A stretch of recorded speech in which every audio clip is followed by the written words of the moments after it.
அரசியலில் வெற்றி பெற சிறந்த ஆலோசனை வழங்கும் கிங் மேக்கர் பொலிட்டிக்கல் அட்வைஸ் கம்பெனியை தொடர்பு கொள்ளவும். தொடர்பு கொள்ள வேண்டிய முகவரி number 10A/9 Mudichur road, old Perungalathur, Chennai 6,63,000. Proprietor S. Joshua Solomon. தொலைபேசி எண் 9677006526.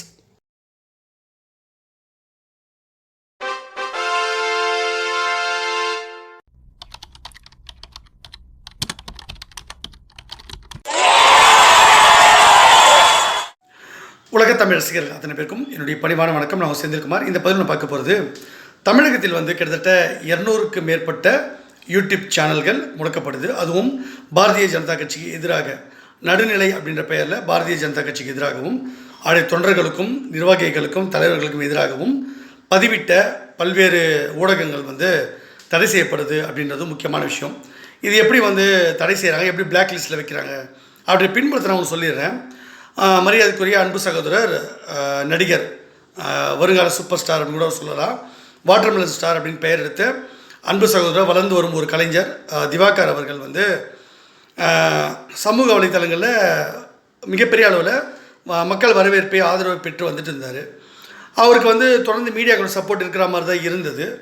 திடீர்னு அவருக்கு எதிராக அந்த மீடியாக்கள்லாம் திரும்பி அவர் ஏதோ சர்ச்சையான கருத்து சொல்லிட்டார்ன்ற அடிப்படையில் சில விஷயங்களில் எல்லாரும் திட்டமிட்டு அவரை வரவழைச்சி, ஸ்டுடியோவுக்கு வரவழைச்சி, இந்த கலாட்டா போன்ற சேனல்கள், நிறைய யூடியூப் சேனல்கள் எல்லாரும் வரவழைச்சி அவரை ரொம்ப கொச்சைப்படுத்தி, அவரை வேணும்னே காயப்படுத்தி, அவர் சொன்னதையும் சொல்லாததையும் திரித்து இஷ்டத்துக்கு அவர் ஒரு பெயரை கலங்கப்படுத்துகிற மாதிரி அவர் ஒன்றுமே இல்லாமல் ஆக்கிடணும் அப்படின்னு கங்கண கட்டி வேலை செஞ்சுருக்காங்க. இதற்கு பின்னாடி என்ன தான் அப்படி நடக்குது சதி? எதனால் திடீர்னு இந்த ஊடகங்கள்லாம் திவாகர் அவர்களுக்கு எதிராக செயல்படுறாங்க அப்படின்னு நம்ம யோசித்து பார்க்கும்போது, அவருடைய சமூக வலைத்தள பக்கம் ஃபேஸ்புக்கு அப்புறம் இன்ஸ்டாகிராம் போய் பார்க்கும்பொழுது ஒரு விஷயம் புரிஞ்சது. அண்மையில் அவர் ஒரு பேட்டியில் சொல்லியிருந்தார். மரியாதைக்குரிய நம்முடைய மாண்புமிகு பாரத பிரதமர் பிதாமகர் நரேந்திர மோடி அவர்கள் இந்த பிசியோதெரபிஸ்ட் அவங்களுக்கு டாக்டருக்கு இணையான அங்கீகாரத்தை மோடி அவர்கள் தான் வழங்கினார். ரொம்ப நாள் இந்த கோரிக்கை இருந்தது. பிசியோதெரபிஸ்ட்டை அவர்களை மருத்துவராக கன்சல்ட் பண்ணுறதில்லை யாருமே, அவங்கள ஏற்றுக்க மாட்டாங்க. ஈவன் டாக்டர்ஸ் உலகத்தில் டாக்டர்ஸ் எம்பிபிஎஸ் படித்தவங்க, அப்புறம் அந்த மாதிரி விஷயங்கள் படித்தவங்க மட்டும்தான் பண்ணுவாங்க. இந்த மாதிரி பிசியோதெரபிஸ்ட்டு, இந்த மாதிரி டென்டல் சர்ஜனை கூட அவங்க டாக்டராக கன்சிடர் பண்ணுறதில்ல. இதுக்கு ஒரு அங்கீகாரம் இல்லாமல் இருந்தது. மாண்புமிகு தமிழக முதலமைச்சர்கிட்ட கோரிக்கைலாம் வைக்கப்பட்டது. ஆனால் அவங்க எதுவுமே செய்யலை. ஆனால் மாண்புமிகு பாரத பிரதமர் பிதாமகர் நரேந்திர மோடி அவர்கள் பிரதமராக தான் முனைப்பு காட்டி இப்போ ஒரு மிகப்பெரிய அங்கீகாரத்தை பெற்றுக் கொடுத்தார். எங்களை போன்ற பிசியோதெரபிஸ்ட்டு, அப்புறம் டென்டிஸ்ட்டு, மருத்துவ உலகத்தை சார்ந்தவர்களுக்கு மோடி அவர்கள் கடவுளை போன்றவர்னு ஒரு பேட்டியில் அவர் சொல்லியிருப்பார். இங்கே தான் சிக்கல் உண்டாச்சு. அது மட்டும் இல்லை, அவர் மரியாதைக்குரிய நம்முடைய பாஜகவுடைய இஸ்லாமிய சிறுபான்மை பிரிவு தலைவர் மரியாதைக்குரிய வேலூர் இப்ராஹிம் அவர்கள் சந்தித்து அந்த ஒரு ஃபோட்டோ ஒன்று அவர் தன்னுடைய ஃபேஸ்புக் பக்கத்துலலாம் போட்டிருக்காரு. இதுதான் இப்போ ஸ்டார்டிங் பாயிண்ட் ஆகுது. அதாவது இதுவரைக்கும் இவர் வெறும் ஒரு தமிழர், இல்லை ஒரு திராவிடர், இவர் ஒரு பொதுவானவர் நினச்சிட்டு இருக்கும்போது இவர் மோடி அவர்களே கடவுள் மாதிரி சொல்லிட்டாரு. அப்புறம் பிஜேபியோட கனெக்ஷன் இருக்குது, அதனால் இவர் ஒரு பிஜேபி ஆள். ஸோ பிஜேபியால் வளரவே விடக்கூடாது, தமிழ்நாட்டில் பிஜேபி வளரக்கூடாது, பிஜேபி சம்மந்தப்பட்ட ஆட்களும் வளரவே விடக்கூடாதுன்னு இந்த ஊடகங்கள் அவங்கள அவாய்ட் பண்ணுவாங்க, இல்லைனா காலி பண்ணுவாங்க. அப்படி தான் மரியாதைக்குரிய கேப்டன் விஜயகாந்த் அவர்களே இந்த மீடியாக்களை வச்சுக்கிட்டு அவர் செத்ததுக்கப்புறம் அவர் நல்ல மனுஷன், சாப்பாடு போட்டார், அப்படி இப்படிலாம் உருட்டினானுங்க. ஆனால் அவர் உயிரோடு இருக்கும்போது இந்த மீடியாக்களை வச்சு தான் அவர் கோமாளி மாதிரி சித்தரித்து அவர் ஒவ்வொரு விஷயம் பண்ணி அவர் ஒன்றும் இல்லாமல் சாகடித்தது இந்த மீடியாக்கள் தான். அதே மாதிரி அன்பு சகோதரர் அண்ணாமலை அவர்களும் மீடியாவில் பேசும்போது அவர் பேசுகிற ஒவ்வொரு விஷயத்தையும் அர்த்தம் கண்டுபிடிச்சி நிறைய விஷயங்களை இப்படி தான் சொல்லி அவருக்கு எதிராக வீடியோ எடுத்து போட்டு அவர் அவமானப்படுத்தி அவர் ஒன்றும் இல்லாமல் ஆக்கணும்னு ட்ரை பண்ணாங்க. அது பெரிய அளவில் மீடியாக்கள் இப்படி தான் செய்வாங்க.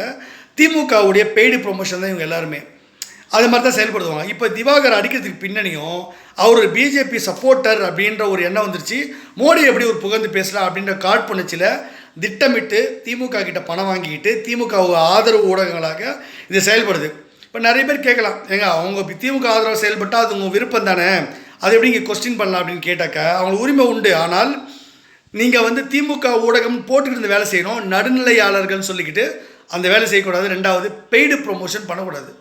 பெய்டு ப்ரொமோஷன்னா நீங்கள் லஞ்சம் வாங்கிக்கிறீங்க, ஒரு அரசியல் கட்சியில் லஞ்சம் வாங்கிட்டு நீங்கள் அந்த அரசியல் கட்சிக்கு ஆதரவாக செயல்படுறீங்க, இன்னொரு கட்சியை அட்டாக் பண்ணுறீங்கன்னா அது சட்டப்படி தவறு. இன்னொன்று, திவாகர் போன்ற அந்த அப்பாவி சகோதரர்களை வந்து வளர்ந்து வரும் கலைஞர்களை வந்து நீங்கள் வந்து இண்டஸ்ட்ரியே இல்லாத அளவுக்கு எல்லாரும் ரவுண்டு கட்டி அடிக்கும் பொழுது அவரை தொழில் செய்ய விடாமல் நீங்கள் பண்ணுறீங்க. அவர் விருப்பப்பட்ட ஒரு சினிமாவில் நடிக்கணும்னு அவர் தன்னுடைய சுய முயற்சியில் அவர் வந்து பெரிய அளவில் வளர்ந்து வர்றாரு.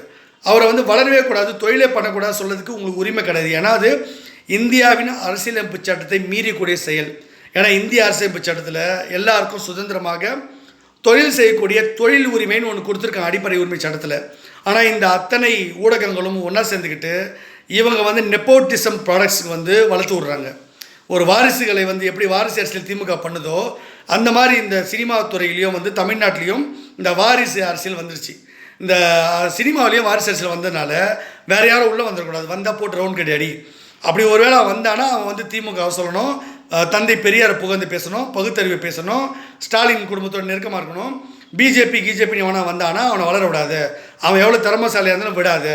சாதாரண ஒரு கோமாளியை கூட பெரிய ஹீரோவாக காட்டு திமுக ஆதரிச்சா, எவ்வளோ பெரிய ஆகச்சிறந்த புத்திசாலியாக இருந்தாலும் அவனை கோமாளி மாதிரி காட்டு அப்படின்னு தான் அந்த மீடியாவோட வேலை. அப்போ பிஜேபி ஆதரவான ஒருத்தன் வந்துட்டாலே அவனை கோமாளியாக காட்டுறது, எல்லோரும் சேர்ந்து அடிக்கிறது. இது வந்து பிஜேபி நாங்கள் அந்த மாதிரி யாரையும் அப்படி பண்ணுறதே கிடையாது. நாங்கள் நினச்சா ஒன்றும் இல்லாமல் ஆக்கிடுவோம். கலைஞர் தொலைக்காட்சி, சன் தொலைக்காட்சி, ஒட்டுமொத்த மீடியாவையும் நாங்கள் வந்து காலி பண்ண எங்களுக்கு ஒரு நிமிஷம் ஆகாது. ஏற்கனவே எல்லா மீடியாவும் நாங்கள் கையில் தான் வச்சுருக்கோம், அதிகாரத்தில் சரியான சட்டப்பூர்வமாக விலைக்கு வாங்கி தான் வச்சுருக்கோம், யாரையும் மிரட்டுறதில்லை. ஆனால் இப்போ வந்து பண்ண மீடியாக்களுக்கு நான் ஒரு எச்சரிக்கை விடுக்கிறேன்.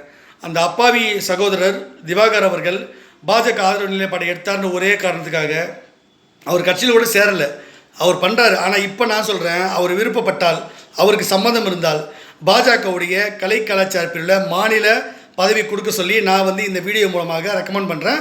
தேவைப்பட்டால் கடிதம் எழுதி எங்களுடைய அமைப்பு செயலாளர் மரியாதைக்குரிய கேசவினாஜிக்கு நான் அனுப்பி விட்டுருவேன். மோடி அவர்களுக்கும் கடிதம் கொடுத்துருவேன். அந்த சகோதரர் விருப்பப்பட்டால் கலை கலாச்சார பிரிவில் பிஜேபியில் இணையலாம். இது ஒன்று. அவருக்கு ரெமெடி என்னென்னா, இந்த ஒட்டுமொத்த மீடியாக்கள் இந்த யூடியூப்பில் சேர்ந்து அவரை திட்டமிட்டு வீடியோ போட்டு அவதூறு பரப்புனாங்கல்ல, அந்த வீடியோக்களை அந்த வீடியோக்களை வந்து இந்த யூடியூப் சேனல் அத்தனையும் வந்து உடனடியாக 24 மணி நேரத்துக்குள்ளே, இந்த வீடியோ நான் வெளியிட்ட 24 மணி நேரத்துக்குள்ளே நீங்கள் வந்து அதை டிலீட் பண்ணணும். திவாகர்கிட்ட நீங்கள் நடந்துக்கிட்டதுக்கு குறைஞ்சபட்சம் நீங்கள் மன்னிப்பு கேட்க வேணாம், வருத்தம் தெரிவித்து பதிவு போடணும். ஒவ்வொரு யூடியூப் சேனல்லையும் எந்தெந்த யூடியூப் சேனல் பண்ணீங்களோ அவருக்கு எதிரான அவதூறு வீடியோக்கள் நீக்கிட்டு நீங்கள் மன்னிப்பு இல்லை கேட்கணும், இல்லைனா குறைஞ்சபட்சம் வருத்தம் தெரிவிக்கணும். நாங்கள் வந்து இந்த மோட்டிவில் பண்ணலை, ஏதாவது ஒரு மனசு புண்படுந்தால் நாங்கள் வருத்தம் தெரிவிக்கணும்னு சொல்லணும். இது 24 மணி நேரத்துக்குள்ளே நீங்கள் பண்ணலைன்னா நான் வந்து திமுக ஆட்களை மாதிரி நாங்கள் ரவுடிசம் மாதிரி உங்கள் சேனலுக்குள்ளே பூந்து அடிக்கிறது, அப்புறம் வந்து கொளுத்துறது, இந்த தினகரன் பற்றி எரிச்சாங்கல்ல அந்த மாதிரிலாம் நாங்கள் பண்ண மாட்டோம். இந்த செந்தில்குமார் ஸ்டைலே வேறு.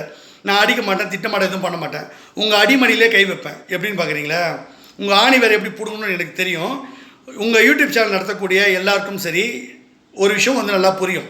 அவங்க பேங்க் வந்து அக்கௌண்ட் வச்சுருப்பாங்க யூடியூப் சேனல் நடத்துறதுக்கு, ஒருத்தரோட பேரில் இருக்கும் அந்த அக்கௌண்ட்டு. அதை வந்து ஒயர் ட்ரான்ஸ்ஃபர்னு அக்கௌண்ட் வந்து லிங்க் பண்ணியிருப்பாங்க யூடியூப் சேனலோடைய ஆட்சன்ஸோட. இப்போது அதில் வந்து உங்களுக்கு முக்கியமாக தேவைன்னா ஆதார் அட்டை. இந்தியாவில் இருக்க ஒவ்வொரு குடிமகனுக்கும் ஆதார் அட்டை ஒரு அடையாளம், நீ இந்திய குடிமகன்றது. இந்த ஆதார் அட்டையை வந்து எல்லாத்தோடைய பேங்க் அக்கௌண்ட்டில் இணைச்சிருப்பீங்க, நீங்கள் ரேஷன் கார்டில் இணைச்சிருப்பீங்க, நீங்கள் வந்து கேஸ் சிலிண்டரில் இணைச்சிருப்பீங்க, நீங்கள் வந்து பேன் கார்டில் இணைச்சிருப்பீங்க. இந்த ஆதார் கார்டு அவ்வளோ முக்கியமானது. இந்த ஆதார் கார்டு ஒன்று மட்டும் உங்கள் எல்லா சேனல்லையும் எந்தெந்த யூடியூப் சேனலில் திவாகர் இதில் வீடியோ போட்டிங்களோ வீடியோவை நீங்கள் நீக்கலை அப்படின்ற பட்சத்தில் 24 மணி நேரம் உங்களுக்கு டைம் தரேன். அதுக்குள்ளே நீங்கள் இதை செய்யலைன்னா நான் என்ன பண்ணுவேன்னா, மத்திய அரசாங்கத்திட்ட சொல்லிவிட்டு எங்களுடைய மோடி அவர்கள்கிட்ட நான் ஒரு ரிப்போர்ட் ஒன்று கொடுப்பேன், லெட்டர்.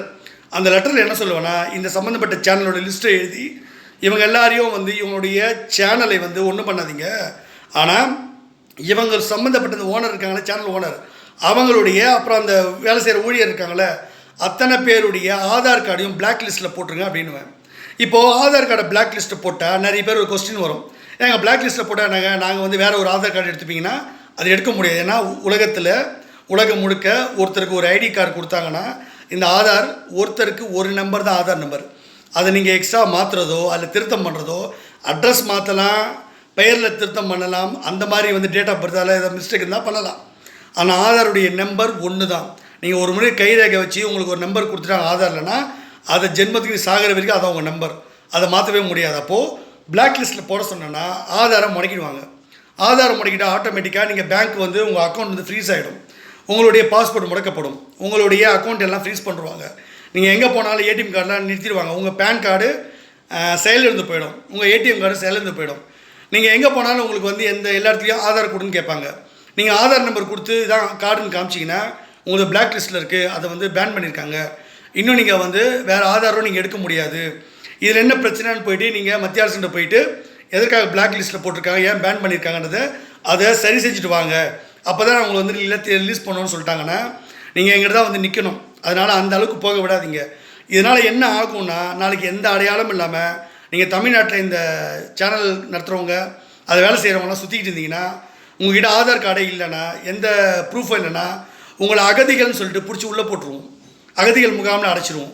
இந்த அளவுக்கு எங்களை போக வைக்காதீங்க. இந்த செந்தில்குமார் சொன்னால் நான் சொல்கிறது காமெடியாக இருக்கா, உங்களுக்கு விளையாட்டாக இருக்கா அப்படின்றதெல்லாம் சம்மந்தப்பட்ட அரசியல் வட்டாரத்துலேயும் சினிமா வட்டாரத்துலேயும் பிஜேபி கிங் மேக்கர் செந்தில்குமார்னு ஒருத்தர் இருக்காரா, அவர் வந்து பிஜேபியுடைய ஸ்பெஷல் பொலிட்டிக்கல் அட்வைசர் தானா, அவர் நினச்சா மோடி இதெல்லாம் செய்வாரா, அவர் இப்படிலாம் ரிப்போர்ட் கொடுப்பாரா அப்படின்றத நல்லா தெரிஞ்சுக்கங்க.